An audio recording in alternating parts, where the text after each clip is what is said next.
Palavra Final, com Alexandre Garcia. Esse aqueduto que estava atrás de mim foi construído 200 anos depois de Cabral chegar ao Brasil, para trazer água para o Mosteiro de Santa Clara, onde eu estou, hoje é um belo hotel, que foi fundado em 1318, ou seja, 120 anos antes de Cabral chegar ao Brasil.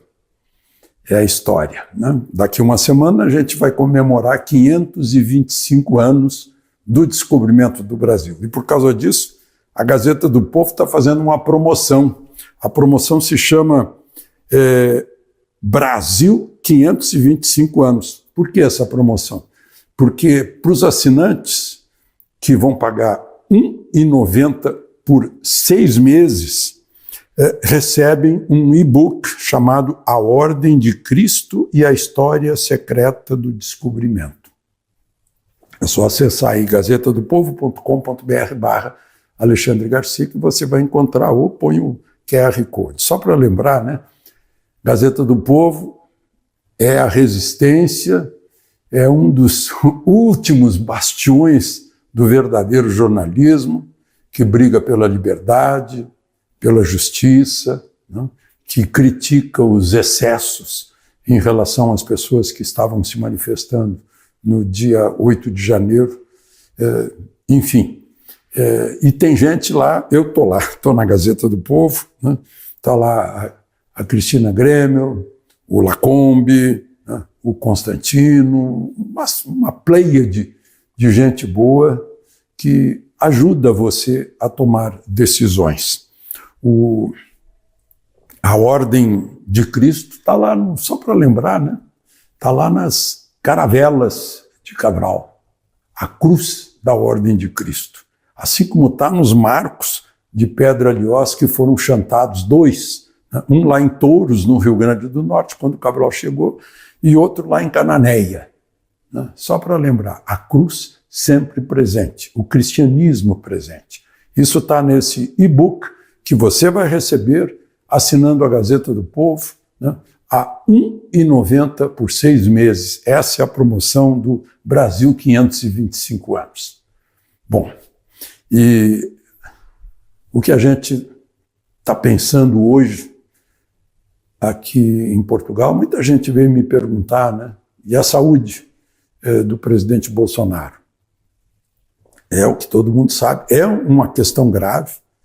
A faca do Adélio e dos outros que ajudaram o Adélio, da logística do Adélio, dos que estimularam o Adélio, a faca torceu dentro do abdômen e provocou todas essas sequelas. Cada vez que mexe, depois há uma cicatrização que muitas vezes atrapalha o tráfego dentro do intestino delgado. E foi o que os médicos encontraram nessa cirurgia lenta, segura, né, de 12 horas.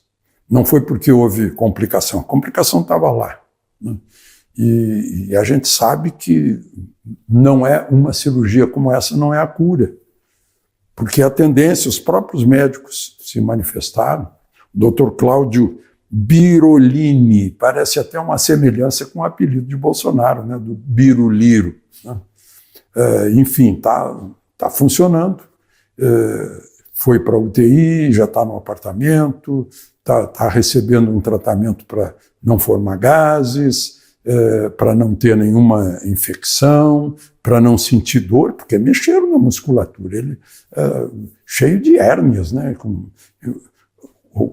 da facada e das aberturas do abdômen para fazer essas correções em consequência da facada. A facada do Adélio e de seus comparsas vai ter efeito para toda a vida de Bolsonaro. Ele que era um atleta. Na AMAN, os colegas dele, os colegas de turma, me dizem que o apelido dele era Cavalão, né? Porque era todo forte. Tanto que a gente ainda lembra que durante a campanha eleitoral ele fazia apoio de frente sobre o solo, né? fazia apostas. E isso que ele está aí com 70 anos, né?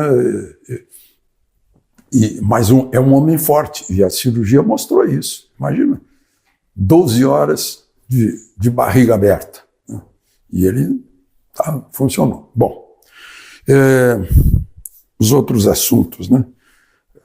O ministro Gilmar Mendes, depois de uma decisão do Supremo, uma decisão que foi dada para alguns artistas de televisão, que eram pessoas jurídicas, e o caso foi parar lá no Supremo, uma decisão que ele quer juntar tudo, o chamado pejoteiro, né? Pejotização, virou pessoa jurídica, pessoa física virou pessoa jurídica, fez um contrato de prestação de serviço em vez de fazer um contrato de trabalho. Não é CLT, é uma empresa individual. O meu caso, por exemplo, eu fui empresa individual. Eu trabalhava numa estação de televisão, eu falava para mais de 100 emissoras de rádio, hoje são 210, né? Eu fazia palestras, eu escrevia para um número grande de jornais, não podia ter uma carteira profissional com cada um. Então, eu pus uma empresa, né? E, no entanto, por causa disso, me cobraram de multas e tal, que era um disfarce do vínculo empregatício, 1.350.000 que eu paguei. Não? Mas, tudo bem. E tem o outro lado. Né? O outro lado também que é gente que assinou, que foi, virou pessoa jurídica, e depois que a indenização, se foi suspenso o contrato de trabalho, que a indenização como se fosse legislação trabalhista. É o outro lado dessa questão. Então é uma questão muito complicada. Eu quero ver o Supremo sair dessa, com todos os casos que existem. Né? Bom, tem outra questão também, que é... Bom, aí assunto do Supremo também, é aquele sujeito que sentou na cadeira do ministro Moraes. O nome dele é Aildo Lima. Ele sentou na cadeira e gravou. Ele ficou preso 1 ano e meio. Agora Moraes mandou ele para casa. Prisão domiciliar, com todas aquelas restrições da prisão domiciliar. Por quê? Porque a mulher dele fez uma cirurgia cardíaca e porque o pai dele teve um aneurisma, está na UTI. Então, parece que uma posição de Moraes dura em relação à lesão que levou à morte, agora está diferente. Ou em relação a Débora, cujos filhos ficaram mais de 2 anos sem o beijo de boa noite da mãe, os filhos pequenos. Não sei se isso significa alguma mudança de rumo ou não, não sou telepata, né? Mas são sinais que o Supremo está dando. E tem uma outra questão também. Eu vi que o ministro Dino proibiu mudança, confirmou uma decisão do Tribunal de Justiça de São Paulo proibindo mudança de nome da Guarda Civil Metropolitana para Polícia Municipal, algo assim. Que não podia botar o nome que quisesse e tal. Está em discussão, enfim, as guardas municipais. Eu ontem estava em Vigo, na Espanha, e passei pela frente subindo um morro. O meu celular marcou que eu subi 30 degraus, 30 andares, perdão. Bom, mas enfim, eu passei pela frente da chefatura da Polícia Municipal. A Polícia Municipal tem uma presença muito grande na Europa, né? É que está mais próximo dos problemas municipais. Eu não sei por quê. Se tem Polícia Federal, tem Polícia Estadual, por que não pode ter Polícia Municipal? E o que a gente mais está precisando no Brasil é de polícia, né? A gente olha as pesquisas de opinião e vê que 80% dos brasileiros têm medo de moto. Quando alguém vem na garupa, pensa que é a iminência de um assalto, né? Outras pesquisas mostram que o principal problema para o brasileiro é segurança pública. Isso é uma vergonha, né? Aqui na Europa, as pessoas andam na rua a qualquer hora do dia, da noite, os caixas eletrônicos estão na calçada, né? A gente vê em muitas cidades, em plena madrugada, está lá a joalheria, só o vidro, não tem grade, não tem cortina de aço, né? No Brasil, isso é impossível, né? Deixar um carro na rua é quase certo que alguém vai arrombar o carro para levar o que está dentro, né? Ou para levar o carro. Essa é uma questão de que ninguém vai escapar na eleição do ano que vem, né? E principalmente essas pessoas que dizem, não tem problema ele levar um celular, é só para tomar uma cervejinha. Aí vem uma outra pessoa que diz, olha, o bandido é vítima da sociedade, né? A culpa é da sociedade, o bandido não tem culpa. O resultado foi esse. A gente vive em insegurança, né?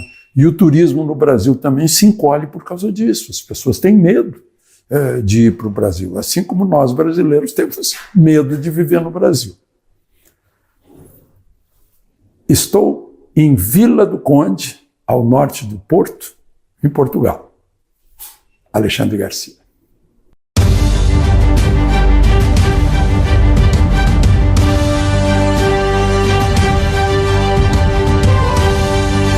A palavra final com Alexandre Garcia.